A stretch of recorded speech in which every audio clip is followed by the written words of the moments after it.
교재 26쪽 제6강입니다. 교술문학 공부하러 가보죠. 네모 1, 교술문학의 특성. 교술이 뭐냐? 밑줄 보시면 가르치다. 그 다음에 설명하거나 알린다. 그래서 이제 교훈이나 가르침이 있는 것.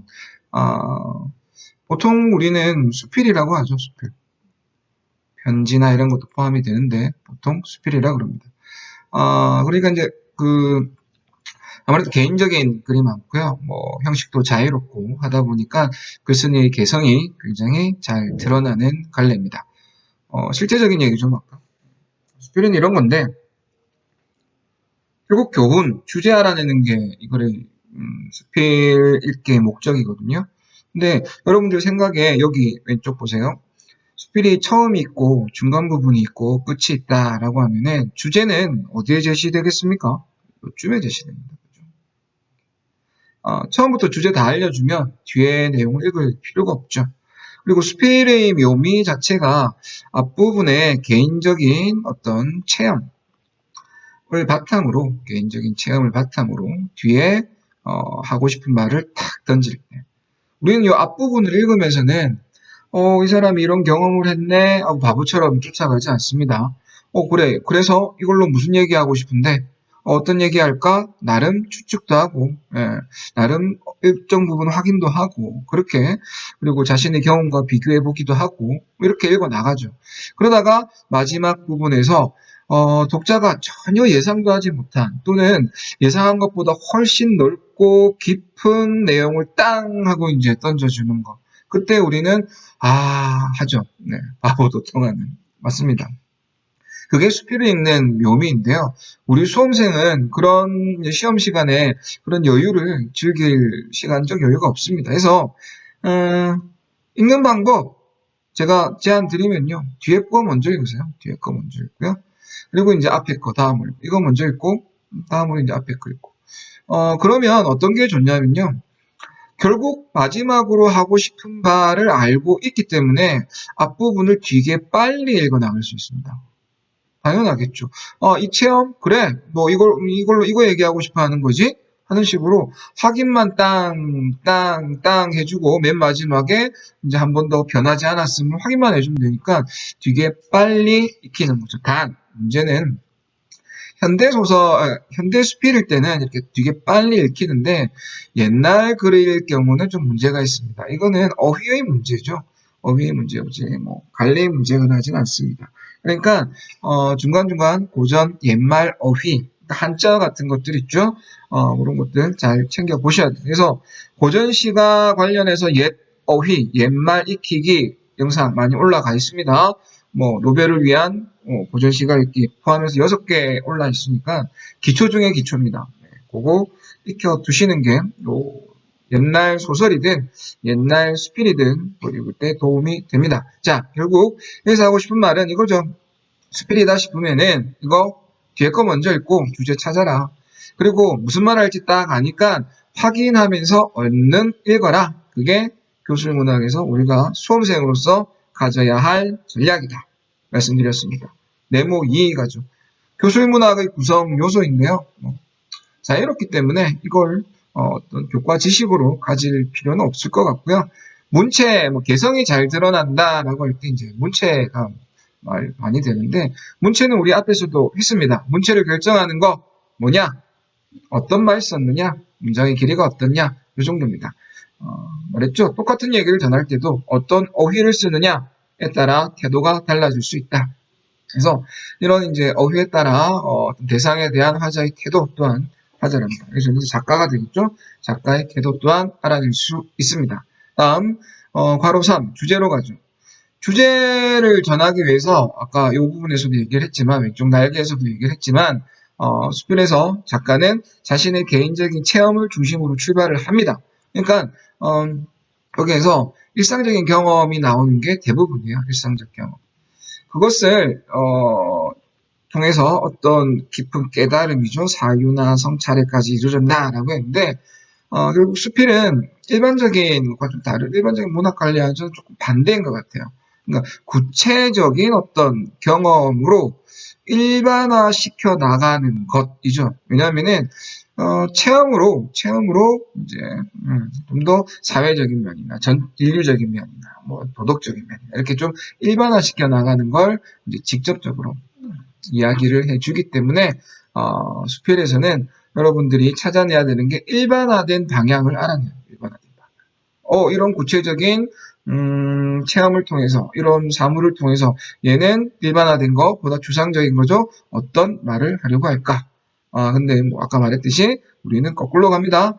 직접 언급된 부분이 있기 마련이니까 이걸 바탕으로 구체화된 체험 부분을 퍼뜩 빨리 읽어 나가는 것. 그게 우리의 읽기 태도로 정했습니다. 자, 우리 실제 본문 들어봅시다. 아까 수필은 뒷부분부터 접근하라고 했죠. 그 이유는 궁극적으로 하고 싶은 말을 먼저 알고 앞부분의 일화는 확인하면서 언능 읽어내야 되기 때문에 그렇다라고 말씀드렸습니다. 제목, 당신이 나무를 더 사랑하는 까다. 나무가 핵심 소재겠다, 그지? 마지막 단락만 보려 하니까 너무 짧습니다. 그래서 요 니은부터 보도록 합시다. 나는 문득 당신이 진정 사랑하는 것이 소나무가 아니라 앞에서 소나무 얘기했겠죠? 이걸 이제 일반화 확장합니다. 확장한 결과는 소나무 같은 사람, 결국 사람 얘기네요. 메마른 땅을 지키고 있는 수많은 사람이다. 어떤 사람이냐면 메마른 땅을 지키고 있는 사람이다. 라고 메마른 땅을 지키고 있다. 부정적 현실이겠다. 그지? 부정적 현실. 이런 부정적 현실을 이제 견뎌내고 있는 사람들. 지금쯤 서울 거리, 우리 부산에 있지만 자동차 속에 앉아있을 당신을 생각했습니다.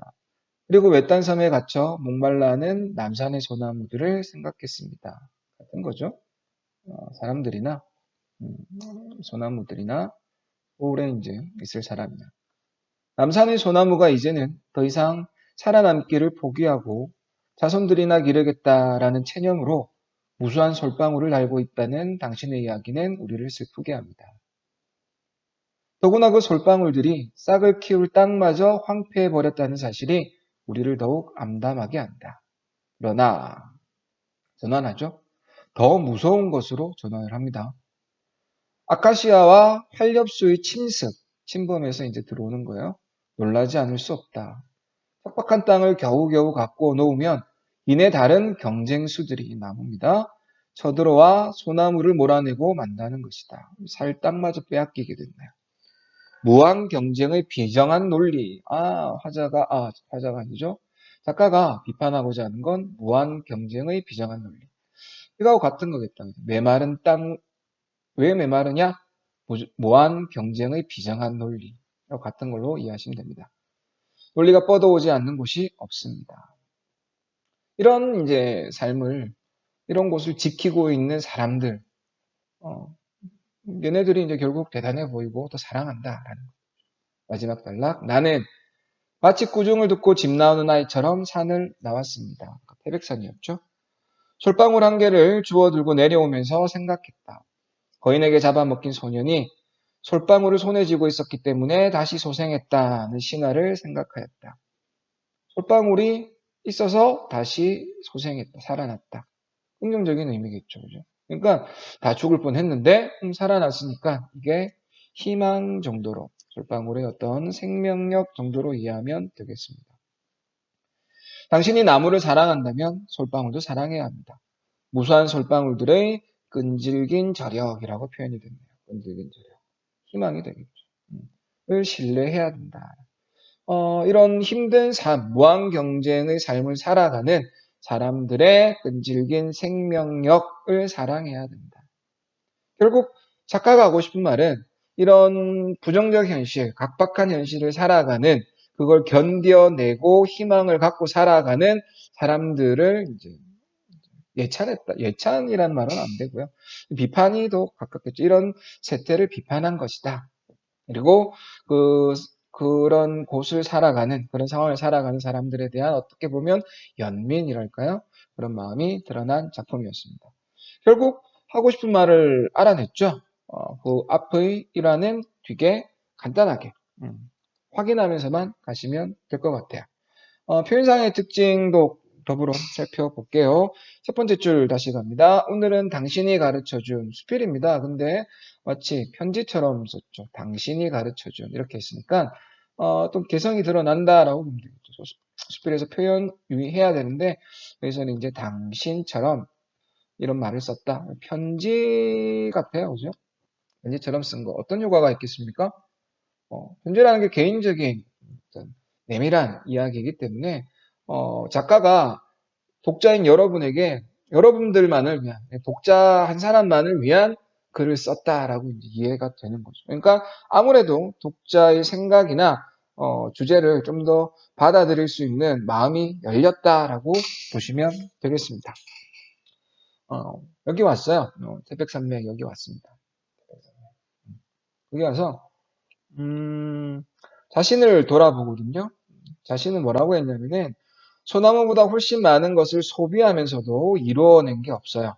근데 이 태백산의 숲은 소나무가 아주 좁은 땅덩이에 발붙이고 있지만 무성히 많은 가지와 잎들을 갖고 있는 거죠. 그래서 엄한 스승 같다라고 있는 표현법 비유 확인하고 지나갈게요. 두 번째 단락갑니다. 여기서는 이제 경복궁 이야기를 하는데, 경복궁이 이렇게 복원되는 거 당연하다라고 얘기했대. 근데 그 나무가 엄청 많이 쓰입니다. 그래서 마지막 보면, 고난에 찬 몇백만 년의 세월을 아주 오랜 시기를 잘라내는 것으로 인식하고 있습니다. 다분히 부정적으로 여기는 거죠. 세 번째 단락 갈게요. 주제가 마지막에 나오는데, 이런 위에 것과도 경복궁 복원과도 같이 생각할 수 있는 거예요. 자연을, 이거 소나무가 되겠죠. 오로지 생산의 요소로 규정하는 경제학의 폭력성이, 경제학의 폭력성이 이 소광리에서만큼 분명하게 부각되는 곳이 달리 없을 듯 하다.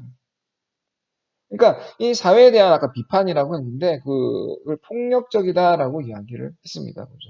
왜냐하면 자연이라고 하는 것을 생산의 수단으로만 여기고 있잖아요. 그죠? 당연히 폭력적이다라는 얘기를 했습니다. 네 번째 단락하죠. 소나무에 대해서 이야기를 하는데요. 당신의 말처럼 이제 우리 독자들을 예상을 하고 얘기하는 겁니다. 소나무는 우리의 삶과 가장 가까운 자리에서 우리와 함께 풍상을 겪어온 혈육 같은 나무이다라고 했습니다. 혈육 같은. 되게 소중하다라고 얘기했고요. 우리 정서 깊숙이 들어와 있다. 그리고 옛날부터 여기 갈게요. 정신을 지탱하는 기둥이 되었다. 효력 같다라는 얘기도 했고요. 우리의 전통, 정신을 지탱하는 기둥이 되어 왔다라고 했습니다. 굉장히 이제 소중한 존재로 인식을 하는 거죠. 결국 이제 하고 싶은 말이 뭔지는 압니다. 그죠? 이런 소나무, 굉장히 가치 있는 소나무, 여기서 가치 있는 사달단에서 가치 있는 소나무, 그 앞에서 지금 피해를 당하고 있는 거죠. 막 베어지고 있습니다. 베이고 있습니다. 됐습니까? 근데 이걸 통해서 작가는 대단하다. 그들이 지키고 있으니까. 이런 부정적인 현실을 견디어내고 있으니까 대단하다. 뭐 대단하다는 예찬으로 흘러가진 않았어요, 사실. 왜냐면은 이런 현실을, 부정적인 현실을 비판하는 선에서 이제 그걸 더 강조하고 있는 것 같습니다. 당신이 나무를 더 사랑하는 까닭. 결국에는 부정적 현실을 비판을 하고요. 결국 이제 사랑하고 믿어야 되는 것은 그런 현실을 견뎌내는 사람이고 미래에 대한 희망이다라는 이야기를 하는 것 같습니다. 문제 풀러가죠. 1번 요약했습니다. 적절한 말을 써라. 앞에서 다 했는데요. 소나무를 스승에 비유해서 반성했다. 자기는 뭐 더 많은 걸 소비하지만 이룬 게 없는데 소나무는 뭐 무성하게 잎 가지를 키워냈죠. 그래서 반성했다라는 거고요. 경복궁 이야기 두 번째 단락입니다. 경복궁 이야기 하면서 그걸 단순히 이제 그 하나의 제목으로 이제 재료로 인식하지 않고 오랜 수백만 년의 삶을 이제 이렇게 잘라내고 있다라고 안타까워하고 있죠. 3분 단의 내용은 뭐 별반 여기서 핵심되는 거는 이제 일반화했다. 점점 일반화 시켜 나가는 거예요. 사달락 가면은, 소나무에 대한 이제 긍정적인 면을 이야기했죠. 우리의 삶과 늘 같이 했다라는 거. 그 다음에 이제 우리의 정신을 버텨내게 해주는 기둥이다라는 얘기를 했습니다. 그래서 오문단에서는 비판을 하죠. 이 현대의 어떤 삶을 심습, 경쟁 이런 비정함을 비판을 합니다. 육문단에서는 이제 예찬, 뭐 여기서 보면은 구중을 듣고 집 나오는 아이에 빗대면서 솔방울들이 생명력을 예찬합니다. 결국 솔방울들의 생명력은 뭐 소나무에 대한 뭐 그러면 사람이죠, 사람. 희망이랄까요? 에 대한 예찬이 아닐까 이렇게 정리를 하시면 되겠습니다. 이번 문제 보죠. 표현 방식입니다. 핵심이 되는 부분이죠. 수필에서는 표현 방식이 중요하니까요. 기억부터 보겠습니다. 당신의 견해에 대한 효과적인 반박을 위해 우리 독자를 반박해서 작가가 얻는 건 없을 거예요. 그죠? 되려 우리에게 마음을 열게 하려고 당신, 편지체처럼 쓴 거니까 X입니다. 잘못. 니은 글의 독자들이 당신의 입장에서 글쓴이의 메시지를 전달받는 느낌을 가지도록 한다. 나를 위해 쓴 글처럼 여긴다라고 했죠. 적절합니다. 디귿. 당신의 말을 군데군데 인용했습니다. 글쓴이 자신의 견해를 내세움으로써 이렇다 저렇다 얘기했죠. 서술의 입체성을 강화하고 있다라고 했는데 입체성은 사실은 당신이 했다는 말 또한 작가가 한 거예요. 근데 당신이 말한 것처럼 이건 우리가 돼요. 독자가 마치 내가 얘기한 것처럼 이제 얘기했죠. 1차원적. 다음 글쓴이 자신의 견해도 이야기했죠. 2차원적. 그러니까 1차원적인 것보다 입체적이죠. 그러니까 이것도 적절하다 할 수 있습니다. 리을 높임 표현의 종결음이 맞습니다. 글쓴이가 수신자인 당신의 견해에 대해 가지는 거리감은 아니죠. 되려 거리감을 좁히려고 이런 거 했잖아. 그치? 내 생각을 좀 동의해줘. 이런 식으로. 그래서 정답은 2번이 되겠네요. 3번 갑시다. 기억에서 니은에 이르는 생각의 과정을 추적한 것이다. 결국에는 소나무, 나무에서 사람, 인간의 일로 이제 전환하는 거죠. 그리고 이런 것들이 이제 저는 일반화하는 과정이다라고 했습니다. 나무라고 하는 이제 구체적인 이제 체험이 있는 거고요. 그걸 이제 생각을 통해서, 여기서 생각이죠. 사유를 통해서 인간 사회의 일로 이야기하고 일반화하는 과정을 겪고 있습니다. 요거에 대한 물음. 기억에서 소나무 숲에 오니 당신이 사람보다 나무를 더 사랑하는 까닭을 알 것 같다. 그 이유는 아마 소나무가 오랜 풍상을 겪어오면서 이런 걸 갖추고 있기 때문일 것이다. 그런데 남산 소나무는 척박한 환경에서 생태적인 위기에 처했다. 이제 뿌리는 내려있지만 이제 더 이제 뭡니까 솔방울들 씨앗이 이렇게 발아하고 클 공간이 없는 거죠. 무한 경쟁 시대. 아까 활엽수, 아카시아나 이런 것도 올리시면 되겠고요. 생각해보니 척박한 환경에서 바로 나오네요. 이 비정한 논리에 희생당하는 소나무를 닮은 사람들이 있다. 일반화는 사람들이 나옵니다. 그렇다면 당신이 진정 사랑하는 것은 소나무를 닮은 사람들이 아니겠는가? 네. 희망이란 걸 갖고 살아가는 사람들입니다. 평범한 사람들이 되는 거죠. 그럼 이제 이거를 소나무에 대해서는 뭐가 되느냐? 솔방울이 되는 겁니다. 솔방울. 소나무의 솔방울, 희망 이렇게 연결되는 거. 잘 기억하시면 좋겠습니다.